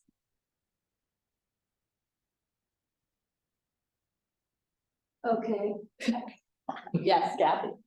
so we're a department that did really well, I think, during the pandemic, since we're, you know, an activity, primarily activity class. We had 800 students here during those 2 years that we were basically closed. We're up 8% this year in enrollment. We're building back. Our students enroll late. They always do in our classes. And we are trying to move towards more face-to-face. And we do have a couple specialty classes for our transfer students that are really important to those students that usually if we have 18 in there, we're really happy. So I'm really concerned. I don't want to be canceling classes too soon. We found out this semester that we really did pretty well by the time this first week of school ended, that our classes were doing, we were at 72% fill rate overall, which was up for us. And I know that's not what you want, but it's moving in the right direction. So I just don't, I mean, my dean always, Jens or Michael, they've been great. I just don't want to feel, and my faculty don't want to feel that a week before school is starting, you're going to be dropping those low enrolled classes, because we know that they're going to move up. Now, if they don't, we'll cancel them. I mean, we're pretty realistic. If we can't get to a reasonable number, we cancel, but I'm concerned. And can I add to that too, because my division as a whole has similar issues. And that it's not that our students want a late start class, they don't, they want to actually be in for the whole term. They're shopping, I'll put it that way, they are shopping. And they tend to stop at the social science shop late in the enrollment cycle. And so. And they shop PE late too. Shop PE late, they need that extra unit, right? They're shopping late all over the. Right, they are. They're shopping later and later because that's the reality right now, the financial reality. And so we had classes for the summer that were face-to-face and they were canceled 3 weeks before the term started. And, we are able to move them online. However, we know that students fare better face-to-face and, we're actually willing to offer them face-to-face in the summer, and that's not true for all departments. So as I meet with the department chairs, I want to be able to relate to them what's realistic, right? Like, what is the schedule that we should build? We don't want to recruit part-time instructors and say, you're going to do face-to-face, and then 3 or 4 weeks before the term, say, nope, we're switching it to online. Can you do it? Because not all of them can, not all of them have the training actually to teach online. So we want a realistic projection of what it is we should build. If we should build online, we'll build online, but we would like to be able to offer in person, because we know, particularly we get a lot of students that are coming in from high school and it's their first entry point. It's the first entry point to the college. And of course they should do it with anthropology. Just kidding. I guess to as a social, like, we are the division that has the large class sizes. Right. That don't cost anything, That's but we right. are getting our classes canceled 3 weeks before the start of the term. And we know that they'll fill history every semester, we can Right. offer 2 more sections. Right. And yet we're not allowed to. And that has happened not just under you, under other EVPs where we're getting requests, we know we can fill another class and we're just told no. Because We're all, fill we're rate all looking isn't for this whatever. balance, We're just right? looking for We're just looking for balance. this balance, But so like, it's really hard to hear all about declining enrollments when we know that we could have served another 80 or 100 students every semester, and that's just in history. That's crazy. So it's just, we can't cancel too early, and I understand, but especially for social science where we cost virtually nothing, you know, like I just need a computer and a marker and I can teach. You know, like those are the areas where if we're gonna grow back, we should be able to tolerate a class that's at 33, considering there's no lab, there's like nothing, the overhead is already costing us. And so we're these classes that can generate money, partly because of large class sizes, partly because there's no cost to having us have the lights on, you know. and I guess what we're really asking here is, I think we understand why it is that students are enrolling later and later, but we need to kind of decide, like, what's the cutoff point, right? Because obviously we don't want to have to drop a class right before the semester starts and then the students scrambling to replace that class. We don't want that to happen. But 3 weeks before the semester actually for us is a lifetime, you know? Yeah. Because we know they will fill. Also, you know, in a department like mine, we hope that we are balancing it. I mean, I teach 125 person classes and it's killing me. Yeah. I have essays, I grade alone. I don't have a reader. But it's brutal, but I do it because I know it helps. It helps the college, helps other departments, and all of the social sciences are really committed to doing that. So when we don't want a class canceled face to face, that's hard for us to hear. Our department is basically in the same boat, but another, I guess, factor is that dual enrollment students, you know, they actually take longer for whatever reason. They don't have their papers in, you know, they didn't see their counselor in time, whatever it is, you know, sometimes will be, you know, 15, 16 students in that class. We can get the other 15 to you know, fill that class. And sometimes it is frustrating because we know we have students, oh, I haven't submitted my paperwork, but I am going to be in your class, like, hopefully it'll make. So sometimes, you know, that other factor of dual enrollment students, I don't know how to speed it up, but it is affecting us too. Just gotta remind you, filling your class of 30 doesn't help us for money. That's the hard thing. I'm saying, same for me in English, like, oh, great, you filled your class of 20, ching, we just lost more money. I mean, that's what it's, so. Although we do want to maintain the median college. We do, but I just feel like it's hard for us to wrap our heads around this, so I just want everyone to It's remember. really not that hard. We've been talking about this for years. We've been doing efficiency work in our committees. We sort of get it. But we also get that we need to have a diverse college. We need to have a college that meets many needs.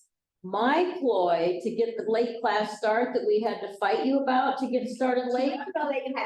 Oh yeah, it took 2 weeks to get you to approve it. We marketed internally and we got 37 students in that class. That's exactly true. That's why Jordan, in fact, I'm meeting with you tomorrow. One of the things that's really important is how are we gonna market? Because I think we can market internally to our own students, because those students, those 37 students we got, they weren't outside students, they were our students. So what can we do on campus to market to our own students, to market our programs? Wire used to do this like live Google Doc, and I understand why she still does, because that's a heck of a lot of work. But we'd all shoot her and say, I got this class at this Right. time, I have 8 spaces. It worked. And they got people It to worked. it. It So maybe worked. that's an investment So. we so- have to try to So make. that kind of communication to our students, we sent out emails to all of our majors. We have student athletes as sort of a group. We sent that out. We sent the information to International Students Office. And in a week and a half, we had 37 students. So I think there's some things that we can do, and I think we need to market in this community much more than we do. Our marketing is horrible. So can I have a chance? Christie and her hand up after Marie. You have no turn. Even though there hasn't been a direct question, I feel like I should address. No, well, I have the direct question. Question for me. Maybe I've been too literal. Maybe that's- So I do want to just kind of engage in the conversation. And so I love what I heard about balance. Because I love that. So I don't remember exactly if we started, quote, canceling classes 3 weeks before the semester. However, since you all have great memory of it, let's say that's true. So My somewhere class. between- That's not even the issue, right? So Yeah. somewhere between 3 weeks and the start of the semester, I think is going to be a good balance point, because we do not want to wait until the semester begins to cancel classes. Because students scramble for units, and we cannot do that to their schedules. We will not do that to their schedules. Agreed. Now, you know your departments best. So if you have noticed that there are trends, not one-time behavior, trends, meaning multiple semesters of the same behavior, where students are registering after the semester has begun. My question is, your schedule should have late start classes embedded. Now, those classes are not looked at in the beginning for cancellation. The other thing is, we're overly using the word cancellation. I don't want to cancel anything. I think we should create a schedule that doesn't cancel any classes. The fact that we canceled so many sections this fall tells me that the schedule was too large. So we all need to look at our schedules at the departmental level and say, is my schedule too large? Look at how many classes we canceled last year. Compare the spring to spring, fall to fall terms. How many classes did you cancel, and why did you rebuild to that same level capacity if we know we are 5% under this semester? So those are the kinds of conversations we need to have. Bill rates are not necessarily an issue at Santa Barbara. Average class size is a problem for us. And it doesn't, even if we were to get 100% bill rate, which we're not at, we're at like 81, 82% for fall, which is great across the board. You know, some departments are at 90 plus, others are at 67. So some departments are already making up for others, right? But bill rates won't do it, will not move the needle for us. It will be productivity. That comes down to average class cap. We are at 26, 27 average class cap. We should be at 35 just to break even. So I don't think we all get this, Kathy. Well, It's hard to so get, and so this is this new reality that we're gonna have to address it. understand. And so, yes, I'm willing to compromise with balancing, not canceling too soon or whatever. I don't call it canceling, I call it right sizing the schedule. I'm okay with that, and I can commit to that. But I also need your help with increasing productivity. And I know that some of you are doing that, Tara, and I could hug you right now for teaching so many students, and I'm concerned about you. Yeah, teaching so many. I'm concerned too. But I know that some of you are going way above for other departments. I know that. But we're not doing that enough as a college. We're just not. I just want to clarify, because I think this is what I hear. So for a department like in the social sciences where students aren't interested in a late start class, they just are enrolling like in 2 weeks before the semester starts, or a week and a half before the semester starts. Can we at least guarantee if it's a face-to-face section that we're gonna let it enroll up to like a week and a half before the term starts. So in-person classes and hybrid classes are part of the exception criteria already for class. That didn't happen for us. However, what I can't really commit and I can't promise to something that I cannot hold myself to. For example, you're saying, can you promise that an in-person class will go, with low enrollment? It depends on how many other sections you're Yeah, offering. so I'm sorry, let me clarify, because for the summer, we really just want one section in person. Yes, I That's it. can commit to that. I thank you, because my department chair asks me this like every day, so thank you. And yes, I have to interrupt because this is really important. I think it's related to this. That class should get to go if it makes 50%. And so you wouldn't, It'll probably fill, it just takes a little longer. So It just that takes a would while. be canceled a week or a week and a half advance. That would be like, this is the course we get, because everything else is so productive. And I would make a call that we publish what those are. So in English, our major courses are super under enrolled. We have a cap of 40, which almost never made, it was unrealistic, but they are low. And whether we get to keep doing that semester after semester, don't know, but I think they should be published. I think it's time for transparency about this. Yeah. And, Just clear, just wanted to be clear, so we build the right schedule. So I would say, yes, I would commit to that, and I would encourage us to look at offering it as high flex as well, if enrolling to a limit is an issue. So I To maximize the enrollment in those sections. Said about this. Yeah, I was gonna say, I thought there was a document that said that if there's a certain percentage of a class or enrollment, and it's like, timeline has to do with the majors. Timeline is big. But she was saying like, if it's 50%, it should still go if it's like a majors class that they need in order to. The guidelines are below 50%, because it's a 40s, so. But it's part of the, if you have a major requirement, we don't want students not to get their degree. I have two. So we don't have a lot of time left, but, I make two comments. One is, we did all that class mapping and major mapping, like the schedule needs to link up to that. Otherwise, like, what was the point? Right. And I know that classes were canceled this fall that were like the only section of the thing that was a major requirement, and yet it got canceled anyway. So we really do need guidelines that faculty can trust that will, so that it seems fair and transparent, because that's where a lot of the anger is coming from. And the other thing is, like, we have never spent that $40,000 Aspen Prize. It's still sitting over at the foundation. 400. 400,000. We've got the 20 million of Mackenzie Scott money that's just been sitting there. Like, what's bothering me about the conversation that we're having, and this is separate from the fawn, is there's no discussion about investing in the college. Right, that's right. And Marketing. we've got a ton of money over in that foundation. We have huge reserves. Why are we not being strategic and talking about investing and building back the college? Yes. And this is something that it's partly the board, but we need to be more vocal about it, because right now, I just feel like we're taking a hatchet to the college. Mm-hmm. And we're coming out of the pandemic. Yeah. I know, like, we've been in a decade of terrible leadership. Right. And a churn of presidents.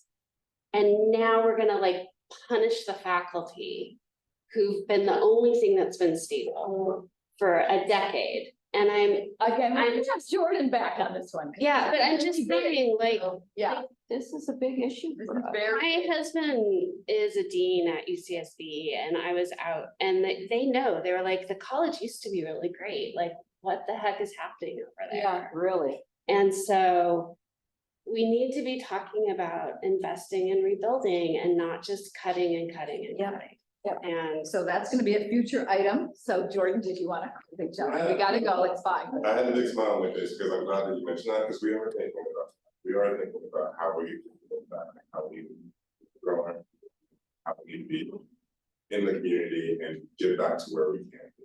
And And so those conversations are happening, but right now, again, and so we're trying to understand our climate that we have right now, and then seeing where we go.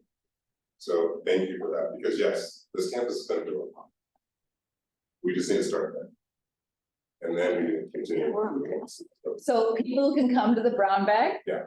And we have the November 29th. It's kind of our last chance to pin some stuff down for spring. So let's just see what other questions we have. And Chris, do you want the last word? We're gonna say. I do. Okay. The open class list came up, which made me thinking about technology. Because having a Google Doc where we throw all these classes on that have open lists isn't actually super efficient. No. What is really efficient is having the schedule of classes showing us what's open, what's closed, and when people can continue to register through it. And our registration process is horrible. And so if I can sign up online for a college where I can click, and I'm done, versus the complexity of the process with us, it is something that really needs to be looked at. And so having it clearly where students can tell what's available, what they can get a seat in by using the tools that we have, is really different than throwing a whole bunch of classes onto a giant list and telling students, these are the teachers that will give ad codes. These are the instructors that will give ad codes. It should be transparent. Here are the open ones, here are the closed ones, here are the cutoffs. The technology has got to catch up. Yes. And And the issue the is getting ad codes. Once class starts, some instructors don't respond. And some don't ever respond. but and you it's hard can't- to know. Right. And then others are like sending us flyers, tell students about this class. Right. But we're building based on the students' goals and what fits into those. And just having a giant list of random classes, like on the scheduled classes, they can't search by IGETSI area. So if they need a certain class, they can search by it and see what's available. Having that ability to get into those classes as late as possible.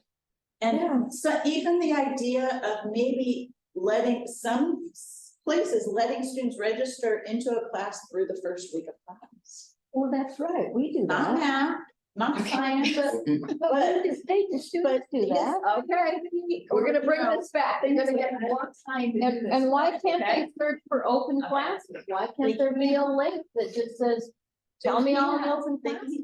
We're coming back to this one, people. And thank you so much. We are adjourning at 5:03. Have a great Thanksgiving. See you on the 29th. Are we not gonna Yeah, I see you forgot before that. Thanksgiving? Thanks, guys. Wow.